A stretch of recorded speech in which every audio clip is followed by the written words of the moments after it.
Bonjour mesdames et messieurs, je suis ravie de vous accueillir aujourd'hui pour parler d'un ingrédient qui fâche, l'huile de palme. Patrice Levangue, bonjour. Bonjour. Vous êtes agroéconomiste à l'Institut de recherche pour le développement à Montpellier et vous étudiez plus particulièrement l'impact du développement du palmier à huile sur les environnements forestiers et les populations. Vous avez travaillé en Indonésie sur le sujet pendant 30 ans, puis au Cameroun où vous avez retrouvé les mêmes problématiques. Vous êtes l'auteur aux éditions Quae d'un livre sur la question avec le biologiste Alain Rival du CIRAD, livre qui s'appelle « La palme de la controverse ». Patrice Levangue, du fond de votre Cameroun, est-ce que vous vous attendiez à ce que votre livre sur l'huile de palme connaisse un tel succès?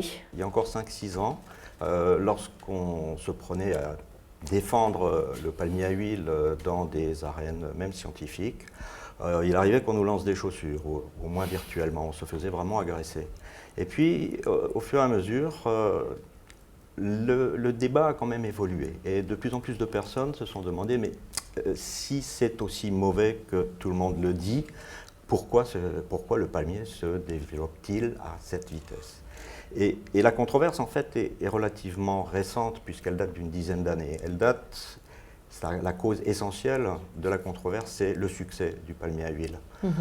Pendant très longtemps, le palmier est connu depuis des millénaires. On a retrouvé dans des jarres à Abydos, 5000 ans avant Jésus-Christ, on a retrouvé de l'huile de palme en Égypte. Donc l'huile de palme était déjà connue et commercialisée à l'époque. Donc c'est un produit fort ancien. Mais c'est son succès hors de sa zone d'origine à partir des années 60-80 qui a commencé à inquiéter les groupes environnementalistes, les ONG environnementalistes.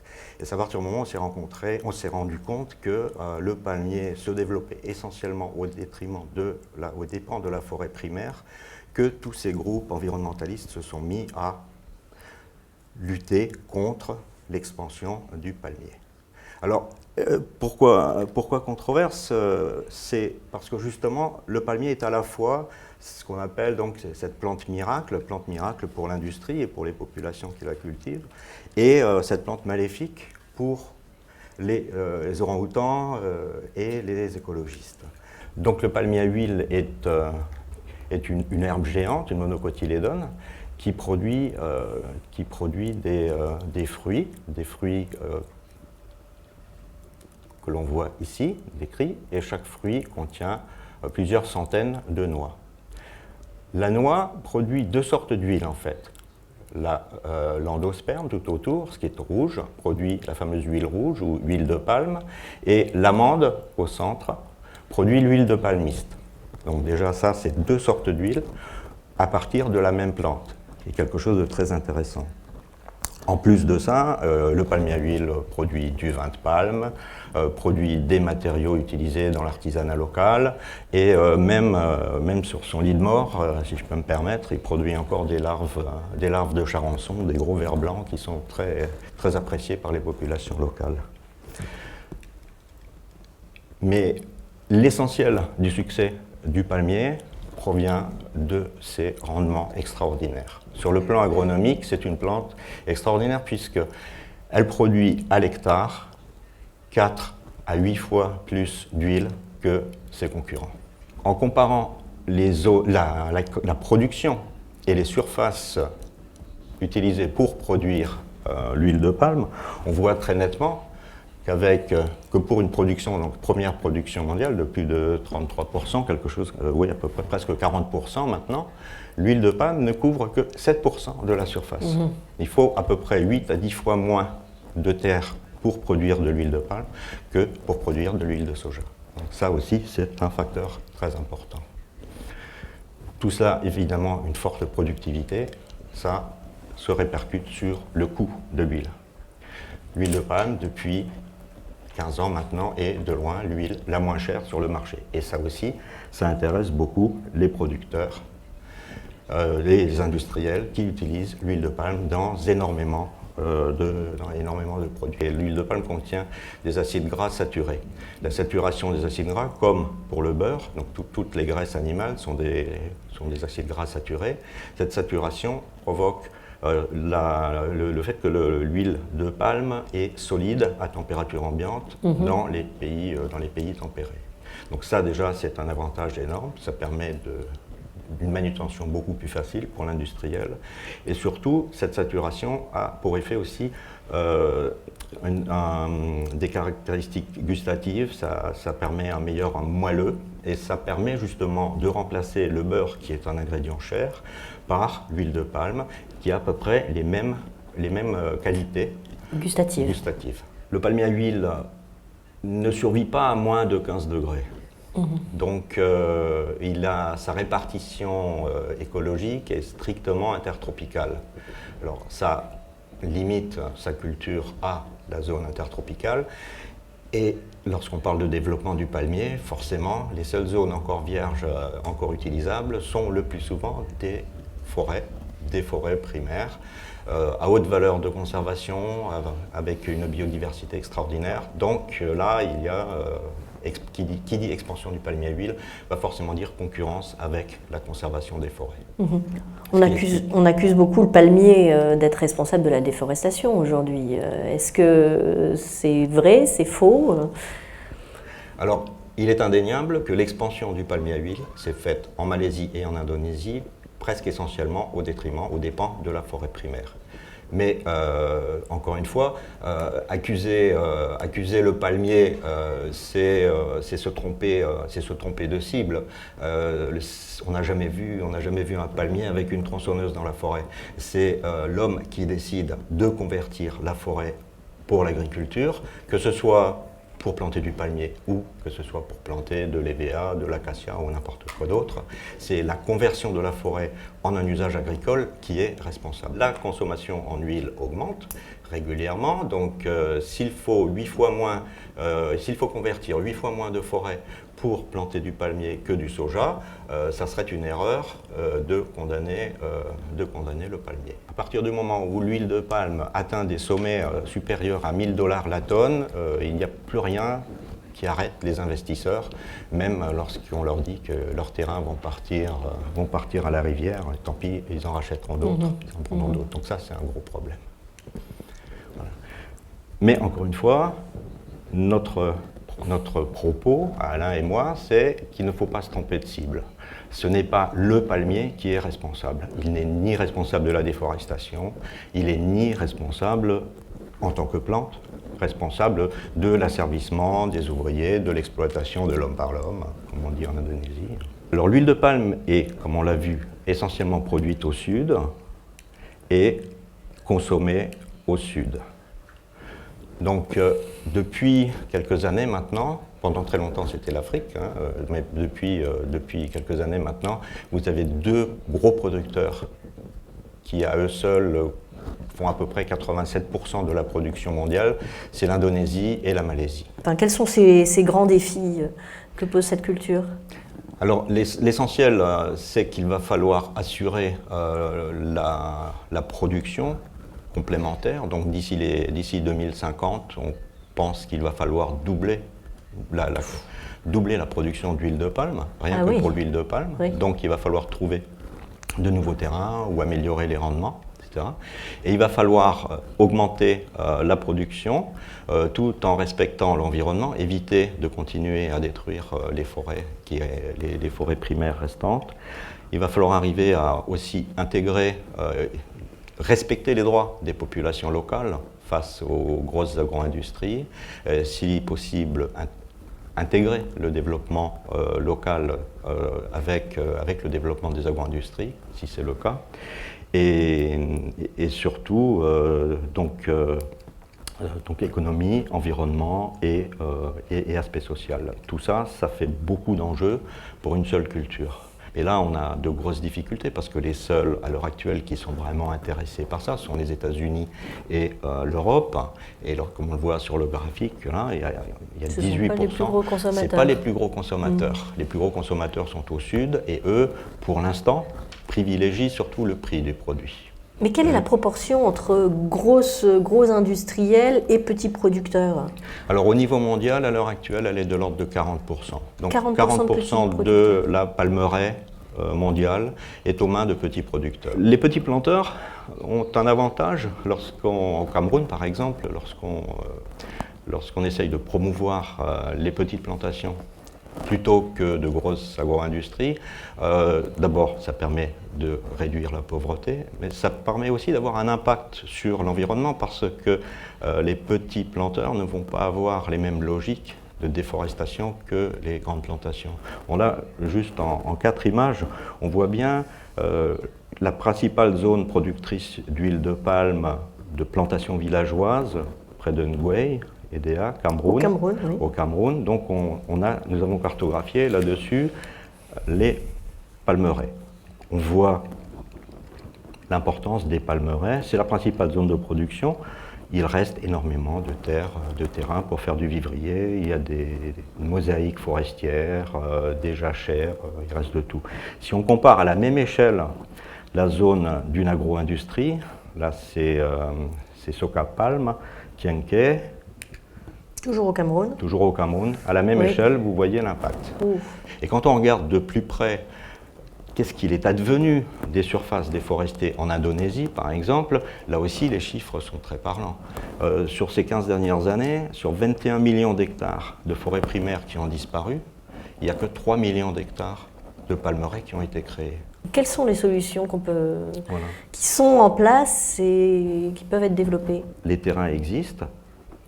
On aurait là de quoi planter largement sans couper le moindre arbre en Indonésie. Mais installer une plantation sur une friche à Imperata, comme on voit ici, ça représente un surcoût pour l'entreprise. Vous voulez dire un surcoût par rapport à déforester? À déforester. C'est catastrophique, ça, pourquoi? Non seulement un surcoût parce qu'il y a toute une partie d'herbicides à considérer, de travail du sol pour se débarrasser des mauvaises herbes, rajouter des herbicides pour contrôler tout ça.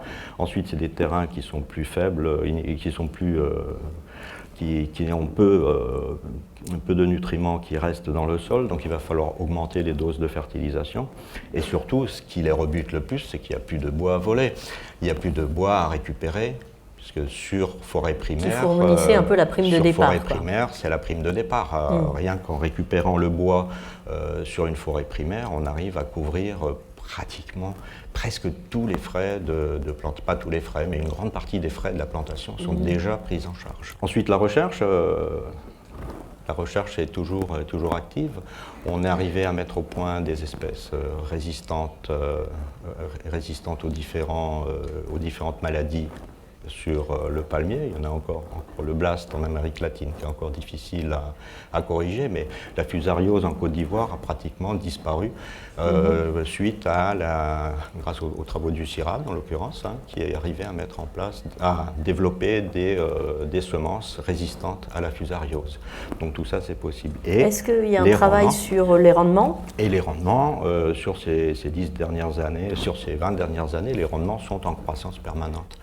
Grâce à de la sélection, grâce à de la sélection, à des croisements. Donc on utilise toutes sortes de croisements, des croisements avec l'espèce africaine, et entre l'espèce africaine et l'espèce américaine. Ça donne des résultats intéressants aussi.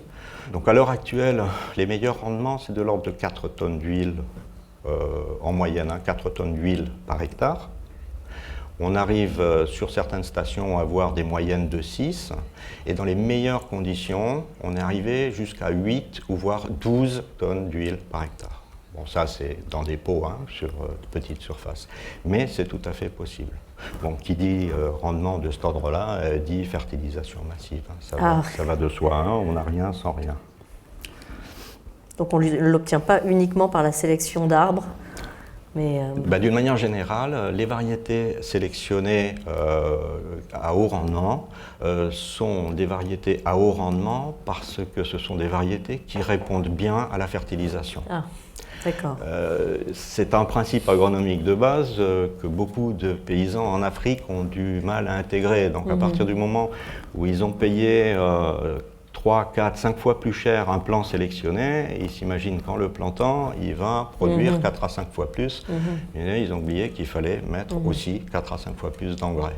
Et enfin, Une des initiatives sur laquelle on compte beaucoup, c'est l'initiative RSPO, Roundtable for Sustainable Palm Oil Production. Donc c'est une table ronde qui a été mise en place, une initiative qui a été mise en place par le business, travaillant avec WWF au départ, et ils ont mis en place, donc ils se sont créés en 2004, c'est relativement récent, et c'était surtout pour arriver à lutter contre toutes les critiques des ONG et autres contre l'huile de palme, parce qu'à l'époque, je dis, si on se met à boycotter l'huile de palme, toute notre industrie va aller à volo, donc ils se sont battus, ils ont dit, bon, prenons les choses en main, que faire pour produire de manière durable. Donc ils ont mis en place toute une série de critères, de principes et de critères de bonne gestion de l'huile de palme. Quel type de critères? Alors il y a toutes sortes de critères, à la fois, donc là je vous ai surtout retenu les critères les plus importants, c'est des critères sociaux et des critères environnementaux. Il y a aussi des critères d'ordre économique, donc de rentabilité d'eux, mais bon ça, on leur fait confiance et ils vont s'intéresser davantage à leur rentabilité. Mais il y a tout un ensemble de critères sociaux visant donc à éviter, prévenir les conflits fonciers, à préserver la santé, le cadre de vie, etc. Donc vous avez la liste. Et puis des critères environnementaux, donc de plus en plus. Maintenant, ils ont signé une charte comme quoi ils n'allaient plus couper, de se développer sur des forêts primaires. Mais ça représente combien de producteurs qui ont adopté cette charte RSPO? Alors RSPO, les chiffres varient très vite, puisqu'au départ ils étaient quelques dizaines, puis quelques centaines. Maintenant il y a plusieurs centaines de producteurs, et tous les très gros producteurs sont membres de RSPO. Et on veut savoir que le pain industriel qu'on a acheté avec de l'huile de palme, cette huile de palme a été produite dans cette initiative-là. Comment est-ce qu'on sait? Il y a un logo? Voilà, donc à l'heure actuelle, il y a plusieurs logos, marques déposées de différents ordres. Donc là, vous voyez les différents logos. Alors, ça va d'un niveau très faible, du genre il n'est pas exclu que mon produit contienne un peu d'huile certifiée, contribue à lutter contre la déforestation. Donc là, ça reste très modeste comme engagement. Et l'engagement le plus haut, c'est justement cette huile provient uniquement de plantations certifiées. Effectivement, s'il est un domaine où on a dit beaucoup de contre-vérité, pour ne pas dire idiotie, c'est dans le domaine de la santé. Alors, il y a d'abord l'huile parfaite. Alors, l'huile parfaite, c'est un rêve. L'huile, c'est pas un aliment parfait, donc ça n'existe pas. On a fait un calcul avec Alain, enfin, pour être tout à fait exact, c'est Alain qui a fait le calcul. On est arrivé en regardant les quantités d'huile de palme importées en France, qu'à peu près 1 à 2 kilos d'huile de palme, maximum 2 kilos, seraient consommés par tête de pipe par an. Si on compare cette huile de palme à la quantité de beurre consommée par un Français, rien que ça, c'est déjà 20 kilos. Si on rajoute la charcuterie, et le lard et les autres ingrédients, donc graisses animales, qui sont toutes des graisses saturées et cholestérogènes, là on a les preuves, on a les études depuis très longtemps. C'est un jour où la France a voulu taxer l'huile de palme importée. Les Malaisiens se sont fâchés et ils ont commandité une étude justement spéciale pour les Français. Ils ont dit, attendez, vous avez peur pour votre santé parce que vous consommez des huiles saturées, parce que vous consommez un peu d'huile de palme saturée, alors qu'à côté de ça, vous mangez du beurre, de la charcuterie. Si on peut éviter les acides gras saturés, c'est bien. Mais on ne vit pas que même de charcuterie et de beurre. On mange d'autres choses. Donc ce qui compte, c'est la diversité, la diversification de notre alimentation. On n'a aucune étude qui prouve la nocivité de l'huile de palme, contrairement au beurre, à la charcuterie et autres. Pour les gens qui sont inquiets pour leur santé, donc juste leur rappeler que l'acide palmitique est un composant qu'on trouve dans le lait maternel. Bon. ce serait quand même surprenant que ce soit un poison mortel. Surtout, c'est la molécule qui a permis aux oies bernaches de voler pendant des milliers de kilomètres pendant toute leur migration. C'est ça qui leur donne l'énergie, c'est ce qu'on retrouve dans la bosse du dromadaire pour traverser le désert. C'est moins l'huile de palme qui est responsable que tout le style d'alimentation. Donc oui. Donc le boycott. Le boycott. Qui est à l'origine de toutes ces activités? Alors il y a d'abord des gens honnêtes, des ONG environnementalistes qui sont convaincus de la justesse de leur cause. Il faut sauver la forêt, il faut sauver les orang-outans, donc on fait feu de tout bois. C'est le résultat qui compte, pas les moyens. Ensuite, il y a tous les concurrents de l'huile de palme qui, eux, sont intéressés à casser le marché. Et donc, tout est bon pour dire du mal de l'huile de palme et essayer de faire du tort à l'industrie. Et alors ça met les Malaisiens, les Indonésiens hors d'eux, mais aussi, justement, ce sont des mouvements, des lobbies très puissants.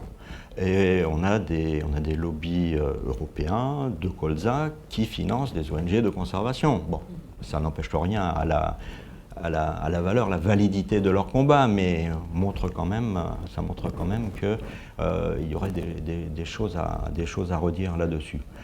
Ensuite, le message est tout trait. Le message est tout trait, là. Il y a un message qui a super bien marché, c'est le fameux Twix. Ouais.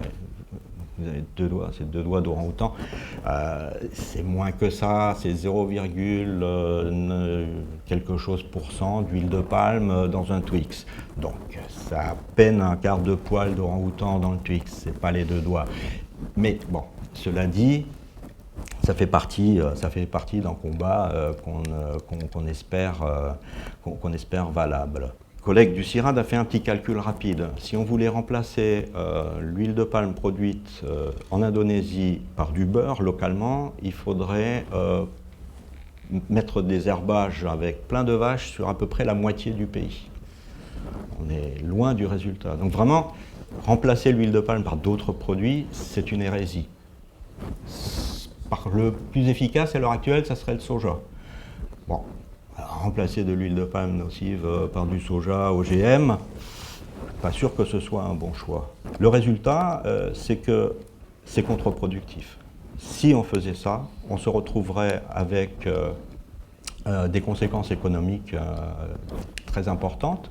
D'abord, l'huile de palme, c'est la moins chère du marché, donc il faudrait payer la substitution, le produit de substitution, il faudra le payer plus cher. On court le risque que des industriels justement recours à nouveau à l'hydrogénation, c'est-à-dire donc saturent des huiles qui ne le sont pas. Donc si on remplace pour obtenir la fameuse texture, pour obtenir cette fameuse texture, c'est ce qui s'était fait il y a une trentaine d'années, juste après la guerre là, et donc c'est les fameux trans fatty acides qui eux sont vraiment dangereux pour la santé. Donc ça c'est des conséquences sanitaires très très graves. Autre conséquence sanitaire, si on remplace par d'autres huiles, les huiles insaturées sont des huiles qui résistent nettement moins bien que l'huile de palme à la friture. Alors, si on remplace régulièrement, vous remplacez régulièrement votre huile de friture, il n'y a pas de problème.